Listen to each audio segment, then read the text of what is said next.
Hello and welcome to all you Librans. Welcome for your monthly horoscope for Libra for May 2016. Now May is in many ways a bit of a repetition of April. There are some things that are the same, like the beautiful Earth trine going on for you in water houses actually. So that's nice on an emotional level. There's stability coming in on an emotional level. That's good, isn't it?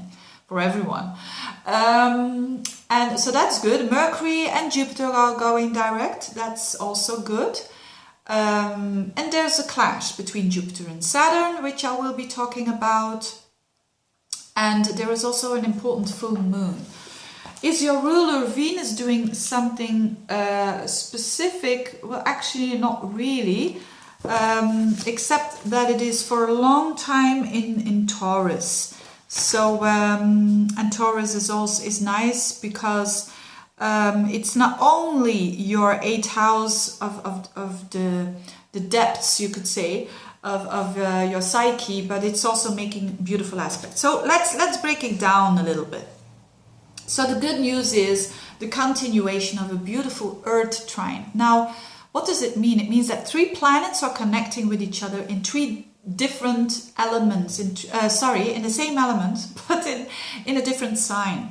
So the 3 earth signs, Capricorn with Pluto there, in the core of your chart is beautifully aspecting with Mercury in a very intimate point of your chart in the 8th house, and making a beautiful aspect with Jupiter in the hidden. It's also a bit of an unconscious hidden house in the 12th house. So what does it mean for you?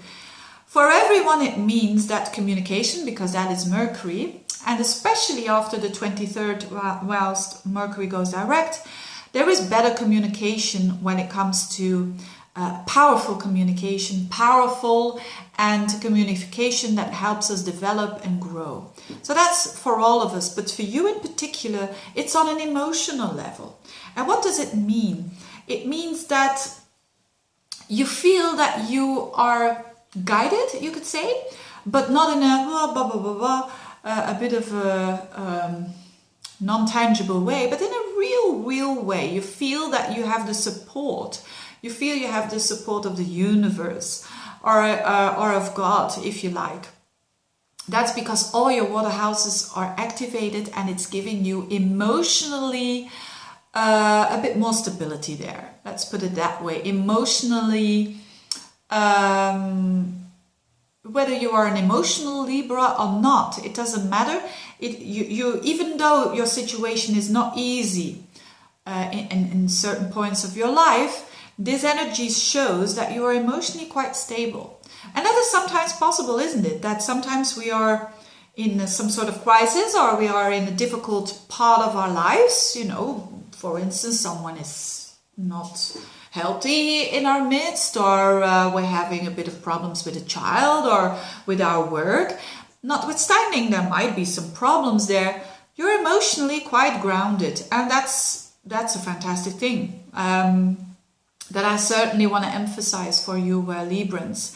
And that's going better even, as I said, after the 23rd, when Mercury goes direct and making all those beautiful aspects in your water houses. So in a nutshell, you feel more stable when it comes to your emotions, feeling a bit more under control there, notwithstanding your situation might be a bit challenging. So that's good. Second is that you're in quite a transformational period of your life anyways, because your ruler Venus is also in the 8th house of transformation. So you're getting really deep, and you're trying to be more vulnerable, and because of that you're taking a risk, of course, always when we, certainly in relationships. Why are you able to be a bit more vulnerable? Because you are feeling more secure. That's it. And you're feeling stronger. So that's good. I like that for you. Another thing that is, so you can deal more with your vulnerabilities and to be just who you are Your ruler in the house of intimacy and in the house of transformation is about showing who you are, the good, the bad, and the ugly, and without being afraid that you will step onto someone's toes, for instance. The Venus in the 8 can smooth that out a little bit for you. Now, what else? Jupiter squares up to Saturn during the whole month. So that's a challenging aspect, which is made a bit less challenging because that same Jupiter is making those beautiful aspects as I just mentioned. So it's not that stressful, but it is still a square. So Jupiter is the planet of expansion, is the part of you that wants to grow, especially for you in the 12th house when it comes to the way that you relax, the way that you let go of things, the way that you trust in that there is something bigger than you, that you are supported. Your growth towards that is actually clashing with Saturn in your 3rd house. So where Saturn is, there is like, we're not going to change anything. So, and that is in the area of your thinking. And this can be a bit of a tricky one because if your thinking is not changing, nothing will change. It starts from there, doesn't it? It starts from how you perceive things, how you see things. So that can be a little bit of a clash there between wanting to grow and at the same time not wanting to grow and staying the same. But anyway, that Jupiter square Saturn simply means it's growing. You're growing, but slowly. That's it. You're growing, but slowly. So step by step here. And Saturn in the 3rd house is, and also with Mars there, is a good time to think about how you think. Maybe you need to make some changes there. Maybe, and you are a bit fearful of it because Saturn is there. So Saturn in the 3rd house means having structured ways of thinking, which is in itself not bad at all. Absolutely not.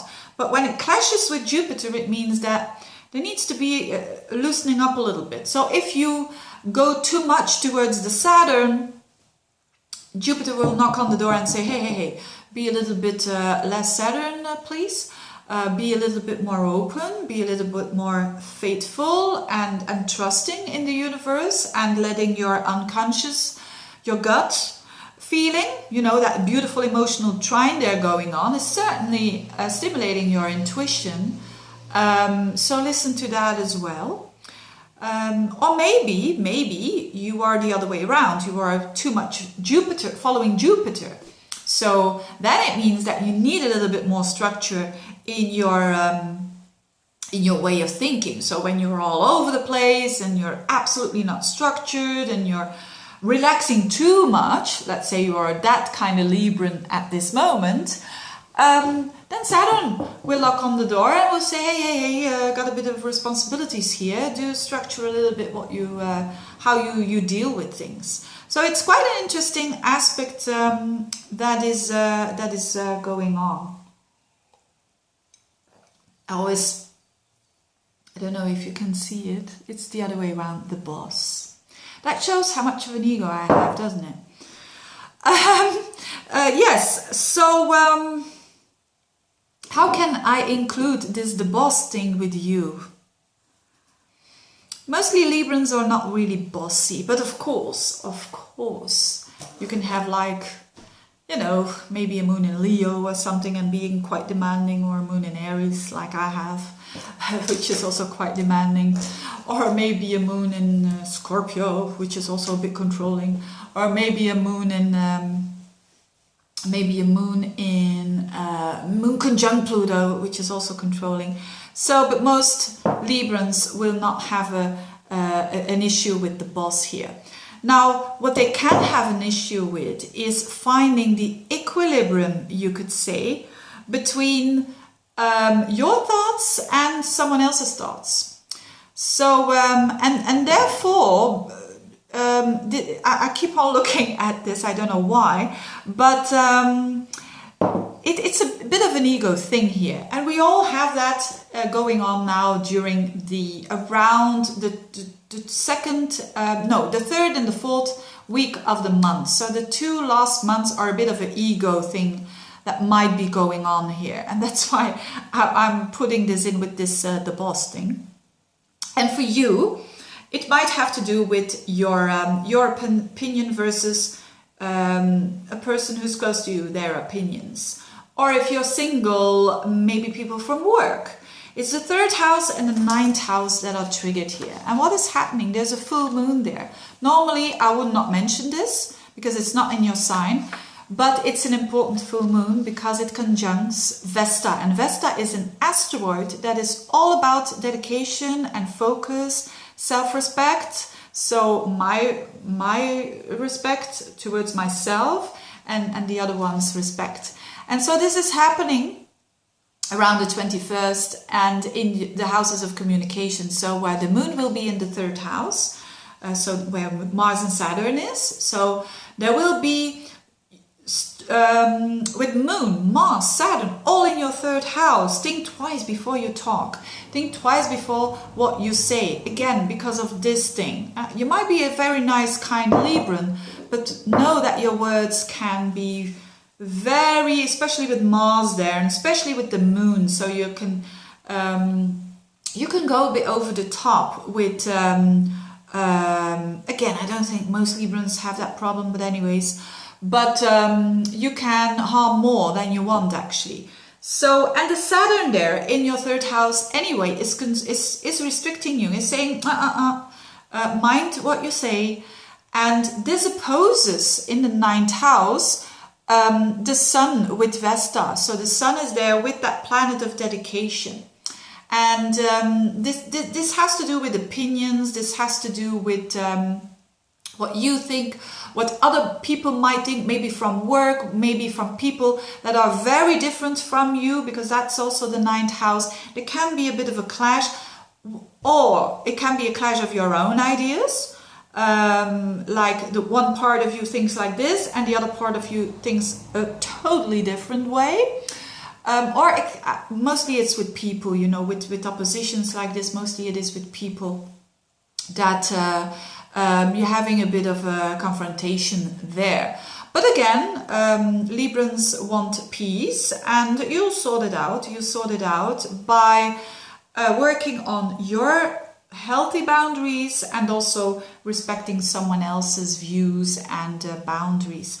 So very interesting month, a very Libran kind of month, I think, because it's so much about peacefulness and stability and mastering, and the Saturn there in your 3rd house is really helping you to master your communication. And I think you as a Libran who is, relationships is so important for you Librans. Communication is a huge part of that. Having said that, I wish you all the best, and thank you for watching, and see you next month. Bye-bye.